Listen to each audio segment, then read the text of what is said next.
Shalom, shalom bien-aimés, que Dieu vous bénisse. Nous voulons passer encore des merveilleux moments. Pourquoi? Parce que ce sont des moments où nous sommes dans la parole de Dieu. Ce sont les merveilleux moments parce que la parole de Dieu, c'est Dieu. Et Dieu a fait toutes choses par sa parole.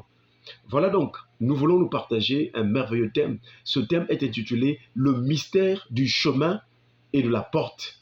Le mystère du chemin et de la porte. Et nous avons un texte par lequel l'Esprit de Dieu nous conduira à aller jusqu'à, n'est-ce pas, finir le développement de ce thème-là. Donc, j'allais dire que par ce texte de base, l'Esprit nous conduira dans les profondeurs. Que Dieu vous bénisse. Alors, c'est le texte de 1 Samuel chapitre 2, verset... 1 Samuel chapitre 15, verset 2. Excusez-moi. 1 Samuel chapitre 15, verset 2. Il est écrit... Ainsi parle l'Éternel des armées. Je me souviens de ce qu'Amalek fit à Israël lorsqu'il lui ferma le chemin à sa sortie d'Égypte. Voilà, dans ce texte, l'Éternel nous dit beaucoup de choses. D'abord, le Seigneur l'Éternel se présente comme l'Éternel des armées. Pourquoi? Parce que vous savez bien que quand Dieu se présente comme l'Éternel des armées, il veut tout simplement nous rappeler que c'est lui qui a fait les cieux et la terre et toute leur armée. Là, aucune créature peut oser s'approcher pour dire quoi que ce soit. Parce qu'il montre sa souveraineté, il montre sa supériorité au-dessus de tout. L'Éternel des armées. Chers frères et sœurs, dans Genèse chapitre 2, si j'ai bonne mémoire, à partir du verset 1, la Bible déclare « Ainsi furent achevés la terre et les cieux et toute leur armée. » Ainsi furent achevés les cieux et la terre et toute leur armée. Donc c'est l'Éternel des armées qui a créé les cieux et la terre et toute leur armée. Voilà pourquoi on l'appelle aussi d'ailleurs l'Éternel des armées. Chers frères et sœurs, alors Dieu dit ceci, je me souviens de ce qu'Amalek fit à Israël lorsqu'il lui ferma le chemin à sa sortie d'Égypte. Je me souviens. J'aimerais nous rappeler que le Seigneur a aussi un souvenir. Le Seigneur se souvient de tout ce que tes ennemis, tes adversaires ont eu à te faire. Il y a un jour de vengeance pour notre Dieu. Il y a un jour où le Seigneur se lève en ta faveur. Peut-être que tu traverses beaucoup de combats.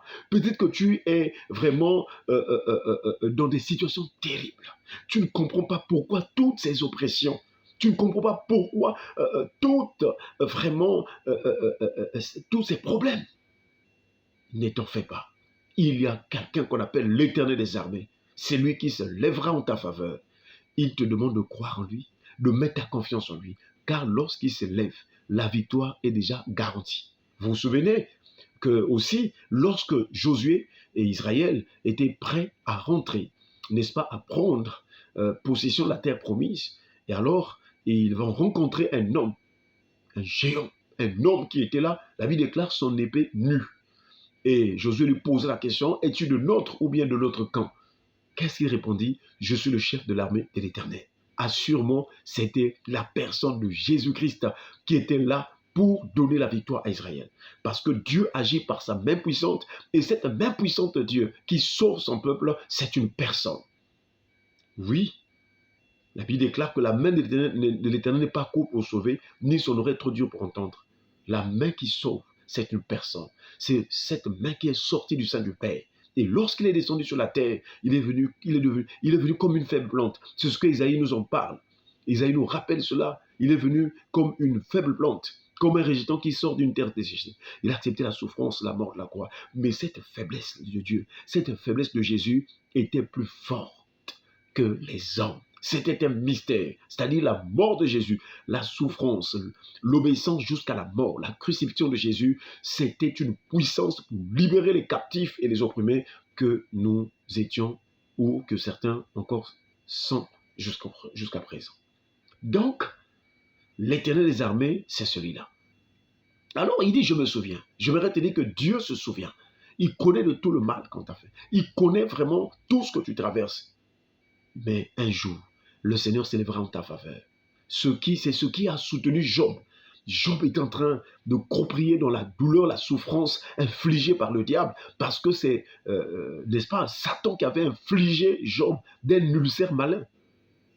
Peut-être pour toi ou les autres, les situations que tu endures, que tu traverses, ce sont des petits démons qui viennent pour te faire du mal, pour te faire souffrir. Mais pour Job, c'était Satan lui-même. Mais malgré toute cette oppression, cette persécution contre la vie de Job, il y avait au fond du cœur de Job quelque chose d'extraordinaire. Il avait la confiance en Dieu. Il savait que le Rédempteur est là. Voilà, chers frères et sœurs, lorsque nous écoutons la parole de Dieu, lorsque nous écoutons l'Évangile, nous devons nous en rendre compte que le Rédempteur est vivant. Et voilà pourquoi Jésus est mort, il est ressuscité et il demeure vivant pour toujours. Toujours pour intercéder en faveur de ceux qui s'approchent de Dieu par lui. Que Dieu vous bénisse. Chers frères et sœurs, que Dieu vous bénisse. Amen.